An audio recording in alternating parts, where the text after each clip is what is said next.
മിക്ക ദിവസങ്ങളിലും നമ്മുടെ വീടിൻ്റെ ഇതിലേക്കൂടെ കക്കാക്കാരൻ പോകും കേട്ടോ. അങ്ങനെ എന്നും പോകുമ്പോൾ പറയും വാങ്ങണ്ടായിരുന്നു. ദേ ഇന്ന് നമ്മളങ്ങ് വാങ്ങിയിട്ടുണ്ട് കേട്ടോ.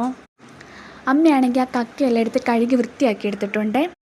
എന്നിട്ടൊരു ഇഡ്ഡലിക്കുട്ടൊക്കെ എടുത്തിട്ട് ഈ കക്കയെല്ലാം അതിലിട്ടൊന്ന് വേവിച്ചെടുക്കാവേ. അപ്പോഴേ കക്കയൊക്കെ ഇങ്ങനെ ഓപ്പണായി വരത്തുള്ളൂ കേട്ടോ. അപ്പോൾ അതൊക്കെ എടുത്തിട്ട് അതിൻ്റെ ചെളി അഴുക്കും എല്ലാം കളഞ്ഞ് അമ്മ വൃത്തിയാക്കി എടുത്ത് ആ സമയത്ത് ഞാനാണെങ്കിൽ സവോളയും കൊച്ചുള്ളിയൊക്കെ എടുത്തൊന്ന് അരിഞ്ഞ് വെക്കുവാണ്. ആ സമയത്ത് അമ്മ അതെല്ലാം ക്ലീൻ ചെയ്തെടുത്തിട്ടുണ്ട്. എന്നിട്ടൊരു ചീനിച്ചട്ടി എടുത്തിട്ട് നമുക്ക് കടുക് പൊട്ടിച്ചെടുക്കാം. എന്നിട്ട് അതിലോട്ട് ഈ സവോള, പച്ചമുളക്, കൊച്ചുള്ളി, ഇഞ്ചി, വെളുത്തുള്ളി ഇതെല്ലാം ഇട്ടൊന്ന് വഴറ്റിയെടുക്കാം. അതെല്ലാം ഒന്ന് വഴണ്ട് വന്നപ്പോഴത്തേക്ക് നമ്മൾ കക്കി അതിലിട്ട് കൊടുത്തിട്ടുണ്ടായിരുന്നു.